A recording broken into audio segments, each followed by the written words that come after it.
family altar, one of the powerful weapon we can use against our adversaries. परमेश्वर का वेदी, पारिवारिक वेदी, जो हम एक मसीह होने के नाते अपने शत्रु के विरुद्ध एक हथियार के समान इस्तेमाल कर सकते हैं. Good morning, church.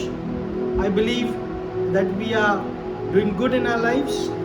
Matthew chapter 18 verse 19 and 20 says, "Again I tell you that if two of you on earth agree about anything you ask for, it will be done for you by my Father in heaven. For where two or three come together in my name, there I am with them." My dear people of God, परमेश्वर के लोगों, कल्पना कीजिए, just imagine God is openly telling us that you come together and ask me, I will do it for you. कितना सरल है, कितना simple है, लेकिन फिर भी इन दिनों में, in these days, it is getting difficult for families to come together and form a family altar. Today my morning devotion is themed as family altar. It's a very, very common name. Every Christian knows this term. हर एक मसीह परिवार family altar जानता है, लेकिन कर नहीं पा रहा है. और ऐसा नहीं कि हम करना नहीं चाहते हैं. I was pondering on this thought and I realized that many families have a desire to have a family altar.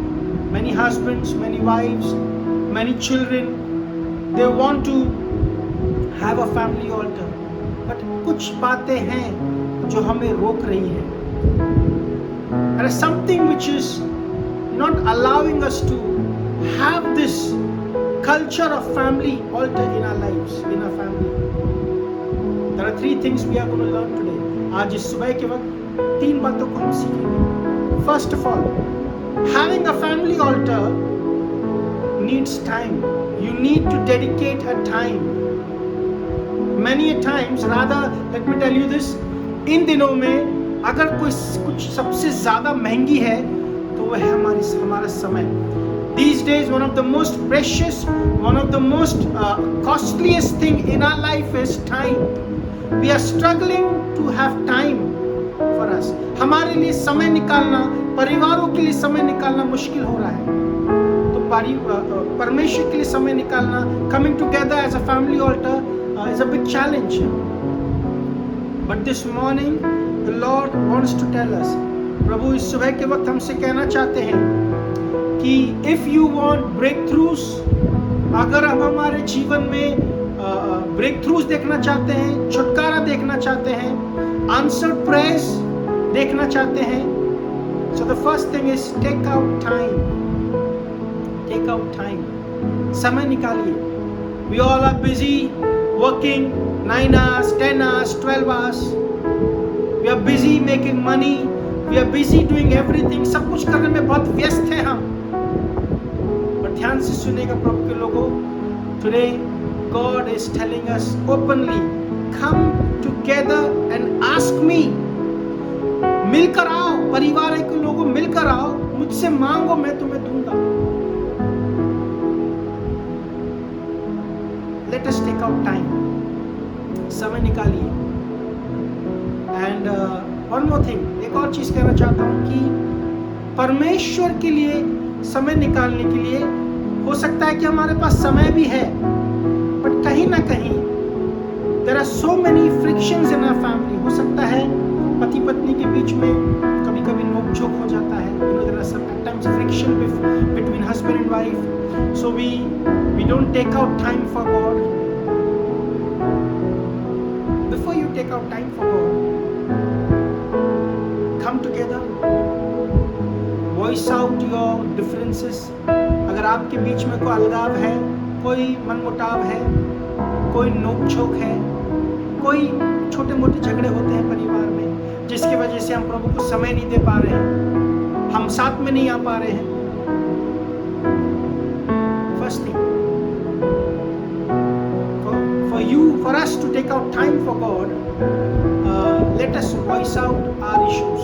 अगर कुछ बातें हैं, if there is something which is bothering our relationship, that is costing us in our family prayer, in our family altar, हमारे पारिवारिक वेदी में उसका नुकसान हमें भुगतना पड़ रहा है. Today there are many husband wife who are not coming together as family altar. There are many parents and children not coming together because there is so much of friction in the family. So first thing, church, take out time to voice out your issues. अगर आपके बीच में कोई नोकझोंक है, उसको सुलझाइए. Come together in agreement and then take out time for God. प्रभु के लिए समय निकालिए. Amen. That's the first thing. Second thing, for you to have a strong family altar, you should invite God, involve God in your family altar. I always remember, मैं हमेशा उस कहानी को याद करता हूँ. उस काना के वेडिंग में, the wedding at Cana, you know, wherein this family was hosting a wedding. ये परिवार जो है अपने घर का एक बहुत बड़ा विवाह को होस्ट कर रहा था. And they ran short of wine.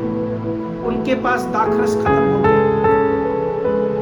But the best thing they did is they invited Jesus in that wedding. सबसे अच्छा काम पता है इस परिवार ने क्या किया था? इन्होंने यीशु को उस विवाह में बुलाया था. They have invited Jesus in their wedding. So second thing, if you want your family altar to be a strong weapon against your adversaries, अगर आप चाहते हैं आपका पारिवारिक वेदी एक हथियार हो आपके बुरी परिस्थितियों के विरुद्ध, आपके शत्रु के विरुद्ध, तो दूसरी चीज, यीशु को अपने पारिवारिक वेदी में इनवाइट कीजिए, इन्वॉल्व कीजिए. Invite Jesus in your prayers, in your family altar. Don't just make a ritual and finish the prayer. Invite Jesus. How can we invite God? By worship, by singing praises. The word of God says that our God dwells in the praises of His people. हमारे परमेश्वर उस जगह पर आते हैं जहाँ उसके लोग उसकी स्तुति करते हैं, आराधना करते हैं. So when you are coming together in the family altar, sing songs, praise Jesus, worship the Lord. When you sing songs together as a family, you are inviting God in your family altar. Do that. Invite God. Because if you are not involving God in your family altar, then it will just be another prayer. बस एक प्रार्थना होगा, but God is not there. So second thing, दूसरी चीज, यीशु को अपने पारिवारिक वेदी में इनवाइट कीजिए, उनको बुलाइए. वो परमेश्वर हमारे परिवार में आना चाहता है. God wants to come into our family. And third thing, very very important, you know, Deuteronomy chapter 6 verse 5 to 9, you know, we will not read it, but you can open your Bible. You know, व्यवस्था विवरण 6वां अध्याय 5 से लेकर 9 वचन में लिखा हुआ है how a family needs to make God as the head of their family. Bible में लिखा हुआ है व्यवस्था विवरण में कि एक परिवार को परमेश्वर को अपने घर का मुखिया कैसे बनाना है. Love your God with your heart, mind and soul. You know, teach your children about God. Build your marriage around God. Let God be the head of your family. Let God be the most VVIP of your family. आपके परिवार का the most important person is God, Jesus. When you're saying that you have a strong family altar, you should give time to God. Amen. Take out time from your busy schedule. अपने व्यस्त जीवन से समय निकालिए और परमेश्वर को वो समय दीजिए. Second thing, invite God in your family altar. Don't let God be a guest. Don't let God be an outsider. Involve Him in your family prayer, in your family altar. And third thing, give Him the position which He deserves. परमेश्वर हमारे घर का मुखिया है, यीशु हमारे घर का मुखिया है, वो जगह वो डिजर्व करते हैं. So when you do these three things, take out time for God, talk to God, take out time for God. Second thing, invite God in your life, involve Him in your family prayer, allow the Spirit of God to speak to you. And the third thing, give God that befitted place which He deserves. परमेश्वर को वो जगह दे दीजिए, वो जगह जो उनका है. He is the head of our family church. With this, I want to end this word for today.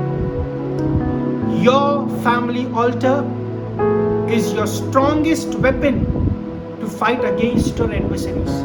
आपका पारिवारिक वेदी आपको परमेश्वर ने एक सबसे घातक हथियार के समान दिया है, जो आप अपने शत्रुओं या अपने विपरीत परिस्थितियों के विरुद्ध इस्तेमाल कर सकते हैं. Husbands and wives and children, come together and build your family altar. God bless you. Go with God. Let your day